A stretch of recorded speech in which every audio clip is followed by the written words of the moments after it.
What up? Franchise History TV here. And before I go into this video, usually introduced by new viewers or new subscribers out there. Usually I do videos with me in them, but right now I kind of don't want to. So I'm just going to do it like this today. But let's dive into the topic at hand.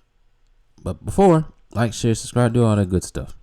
Make sure you do that. Make sure you turn that notification bell on too.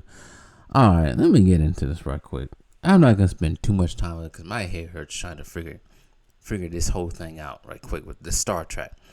Now, I for one, I'm not really a big fan of Star Trek. I was a big fan of the other franchise that starts with star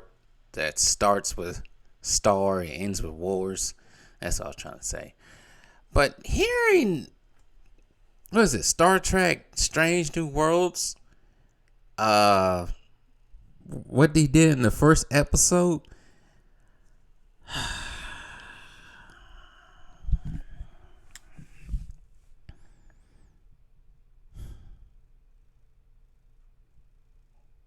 My head hurts. It really does. Can I even talk about this on YouTube? Can you talk about what happened last year at the Capitol? All right, I'm trying to talk about this the best way possible without getting shadow banned or anything else. But so I guess this Star Trek thing, this new Strange New Worlds episode 1, I guess it has footage from the protests at the U.S. Capitol on January 6th, right? And I guess they're using that as a plot device for the first episode, saying that a string of events occurred from January 6th that made, I guess, the past and the world on Earth worse. It started with a civil war, and then it started with a eugenics war, and then finally World War III.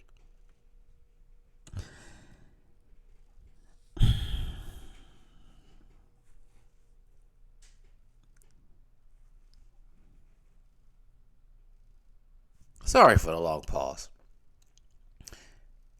So you're saying so the writers of Star Trek, because I think the one of the actors on the show, I never could pronounce his name, Anson Mount, was kind of defending the footage of January 6th, and basically he says the reason why they did this is part of Star Trek is staying relevant without preaching. And I think you're preaching there, just a tad bit. But just to use January 6th as that, and we know why they use January 6th. There's no secret to why they use it, and didn't use any of the BLM Summer of Love that happened in 2020 as a starting point. We know why they didn't use that, but we know exactly why they used January 6th. But I don't think I have to say it. But this is why. This is exactly why I don't watch, and it's starting to become a lot of other stuff too now, other different movies. But this is the exact reason why I gave up on Star Wars. I gave up on DC and Marvel, because this type of stuff right here, this type of garbage right here, and they ain't got the nerve to say they're trying to stay relevant without preaching.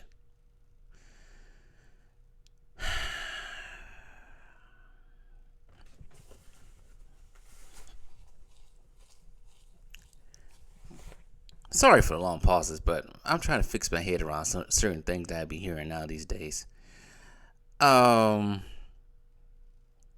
guess the actor said, because I think he was doing an interview with the Hollywood Reporter, and he asked, I guess the reporter asked, "How do you feel about being included, knowing it will make some uncomfortable?" And Mount answered, "I hope it does. We knew we wanted to go there." So you know this is planned, right? And they wonder why stocks in Netflix, Disney, other companies are freaking dropping. They're losing money because of stuff like goofy stuff like this. You can't tell a story without being antagonistic. I can't even say the word right now. Without being annoying, let's just say this. Without being annoying to 98% of the viewership. Antagonistic, I mean. I don't know. I just don't get it sometimes. But I do get it, but I don't get it. But this is a new low for Star Trek. And I thought Star Wars was at an old time low. This is a new low for Star Trek. See, they're making, it gets getting to the point, and it already hasn't been fun, but it's not at the point when this stuff is just not even funny anymore, or even fun to watch. And I just don't get people's enthusiasm when it comes to watching Marvel and DC stuff. I don't get people's enthusiasm about Doctor Strange. I don't get it. I don't know. It's an addiction problem with some people, I guess. I don't know, but yeah, I want to know how long this new Star Trek TV show is gonna last. They're probably gonna last a long time. They probably extend it out to 3 seasons like they did Batwoman. Anyways, like, share, subscribe, do all that good stuff. Tell me what you guys think down below in the comments. I don't know. I'm done.